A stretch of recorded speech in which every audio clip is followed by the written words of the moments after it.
शिवाय नमः। नमस्ते। आज के इस वीडियो में हम बात करेंगे परमात्मा कौन है और हम सभी आत्माओं का उनसे क्या संबंध है। परमात्मा हम सभी आत्माओं के पिता हैं। हम आत्माएं उनकी संतान हैं, उनके बच्चे हैं।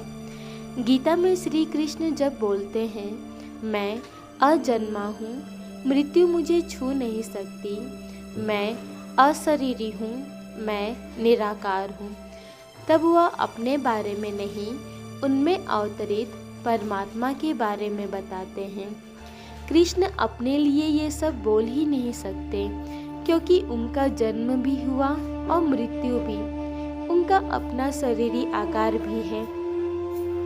कृष्ण जब गीता सुना रहे होते हैं, तब उनके मुख से खुद परमात्मा ये सब कहते हैं।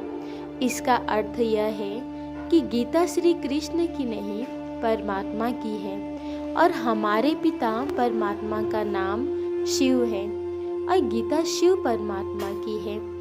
अब बात आती है, शिव तो शंकर का नाम है, जिनका अपना शरीर है। शरीर है तो फिर वो परमात्मा कैसे हुए? बिल्कुल सही, शंकर को अपना शरीर है, इसलिए वो परमात्मा नहीं कहला सकते। लेकिन शिव और शंकर दोनों एक नहीं, अलग अलग है। आज तक हमने शंकर को ही शिव समझा, लेकिन शंकर और शिव में अंतर है। शंकर देहधारी देवता है और शिव हम सभी आत्माओं के पिता परमात्मा शिव है। शंकर के भी पिता शिव है। हम सब ने देखा होगा टीवी में, पोस्टरों पर शंकर हमेशा ध्यान में बैठकर ओम नमः शिवाय का जाप करते हैं। तो कभी आपने यह सोचा कि अगर हमें जीवन में आगे बढ़ना होता है तो हम अपने से किसी बड़े को आदर्श मानकर उनका ध्यान करते हैं, ना कि अपने ही नाम जपते हैं। मान लीजिए किसी का नाम रमेश है, तो क्या वो ध्यान में बैठेगा तो ओम रमेशाय नमः का जाप करेगा? नहीं ना, जरूर वो अपने से बड़े किसी को आदर्श मानकर और उनका ध्यान करेगा। उसी तरह जब शंकर ने ध्यान में बैठकर ओम नमः शिवाय का जाप करके अपने से बड़े परमपिता परमात्मा को याद किया, तब परमात्मा का ज्ञान न होने के कारण सबने शंकर को ही शिव का नाम दे दिया। इस धरती पर जितने भी महापुरुष हुए हैं, सभी देवी देवता के रूप में पूजनीय हैं, लेकिन इस संसार के रचयिता, इस संसार के कर्म बंधन से मुक्त सिर्फ एक परमपिता परमात्मा शिव ही भगवान है और हमारा उनसे रिश्ता बाप और बच्चे का है।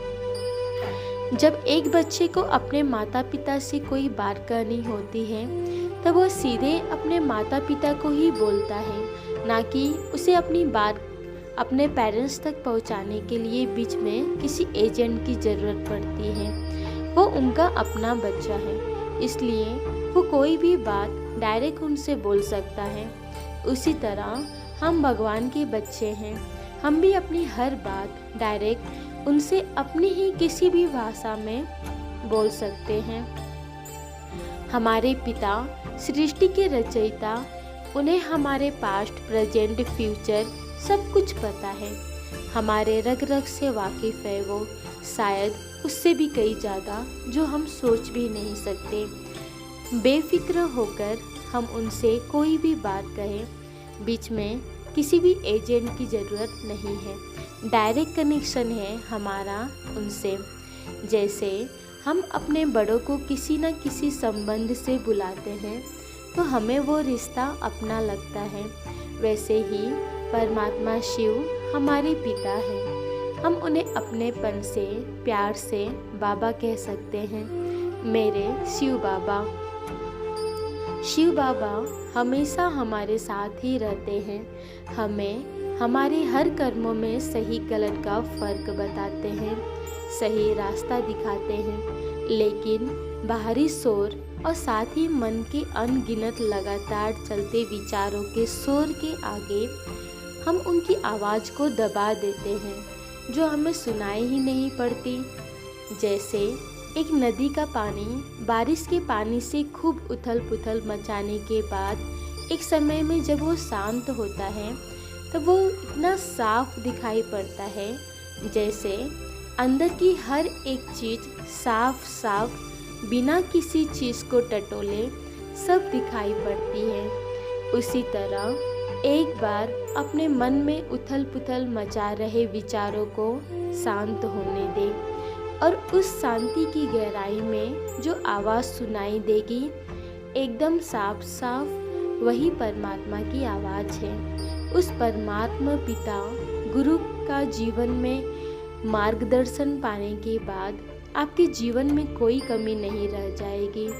परमात्मा पवित्रता, शांति, प्रेम, सुख, आनंद, शक्ति और ज्ञान से भरकर लबालब हो जाएंगे। इतने भर जाएंगे कि भरकर अपने आप ही बहने लगेंगे और दूसरों को भी भर देंगे। और इस सफ़र की शुरुआत है योग, मेडिटेशन, ध्यान, ब्रह्म कुमारीज में जिसे राजयोग कहा जाता है। बहुत बहुत धन्यवाद मुझे सुनने के लिए। आपका ये अमूल्य जीवन यूं ही न जाने दें। परमात्मा प्रेम से भर दे इसे। नमस्ते।